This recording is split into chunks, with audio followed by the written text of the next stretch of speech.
Hey guys, let's get more news about Lakers, but first, don't forget to subscribe and leave your like. Lakers rising star makes bold statement about LeBron James' Mickey Mouse ring. Los Angeles Lakers rising star Austin Reeves did not hold back when asked about NBA fans downplaying LeBron James' fourth championship and his first with the Lakers. "It's not a Mickey Mouse ring," Reeves said on Bustajack Golf on September 18. "Everybody had an equal playing field. I think it's the same as every other year. I just think if Bron doesn't win it, then nobody says anything. Everybody hates Bron. Actually, everybody loves LeBron, but he gets so much hate." Reeves' bold statement was from an outsider's perspective as he was still playing his final season in college with Oklahoma when James led the Lakers to an improbable championship run inside the Orlando bubble at the height of the COVID-19 pandemic in 2020. The Lakers were not the favorites to win the championship that season. But they emerged as the NBA champions because they were the most focused team and had two-way players around James and his co-star Anthony Davis during their crowdless title run inside the Orlando bubble. In July, James' ex-Lakers teammate Kentavious Caldwell-Pope also defended their title run against their critics, saying it's one of the hardest championships to win given the circumstances.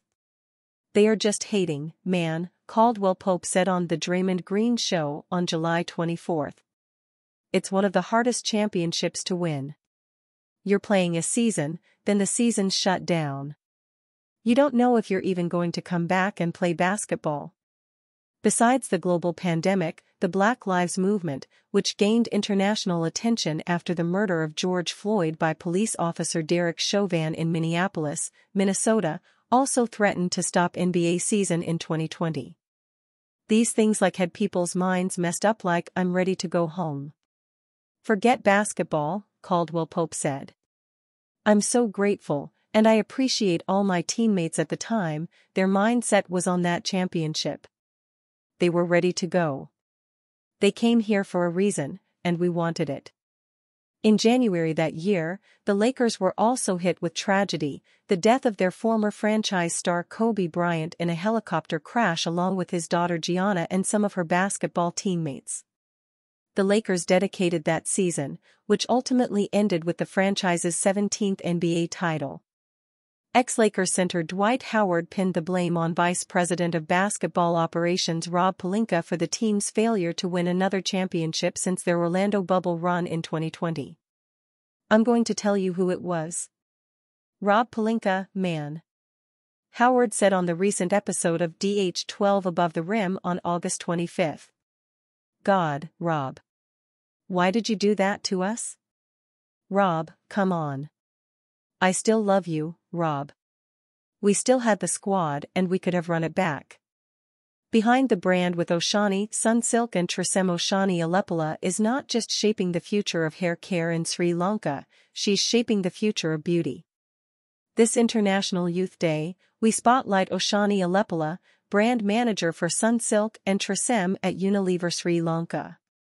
With a deep belief in beauty's transformative power, Oshani Unilever the Lakers' 2020 team was stacked with defensive-minded players that accentuated LeBron James and Anthony Davis's dynamic play.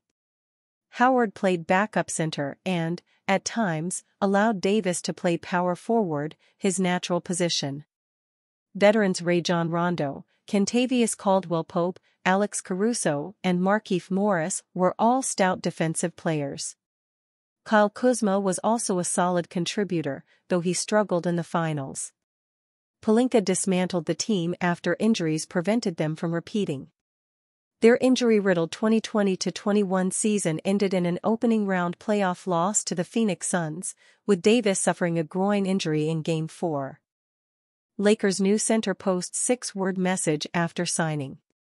After news broke out that Christian Koloko had agreed to sign with the Los Angeles Lakers, the 7-foot center immediately celebrated his NBA comeback with a tweet.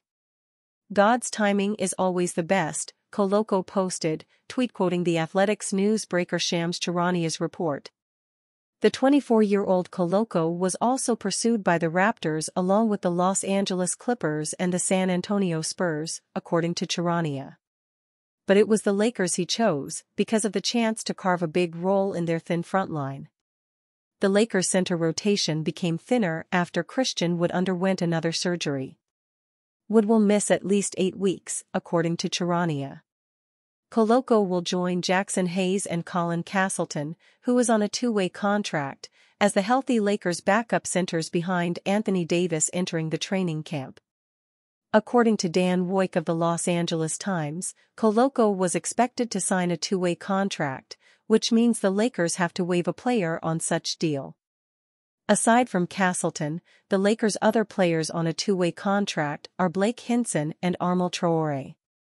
A 2-way player can join their NBA club for a maximum of 50 games in the regular season. But they cannot be rostered in the playoffs unless their contract is converted into a standard deal. Koloko missed the entire last season after he was discovered to have career-threatening blood clot issue. The NBA barred him from playing and even practicing with his team. The NBA's fitness to play panel consists of one physician appointed by the NBA, one physician appointed by the Players Association and one physician appointed by agreement of the first 2 physicians, per the collective bargaining agreement, determine whether players with potentially life-threatening injuries, illnesses, or other medical conditions are medically able and fit to practice and play basketball in the NBA. Koloko's doctors has cleared him to resume playing, Sportsnet Canada reported in July, and began training for his NBA comeback.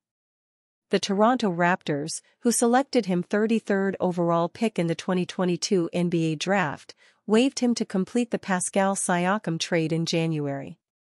The Lakers beat plenty of teams, who were also interested in signing Koloko after he gets clearance from the NBA fitness panel to play again.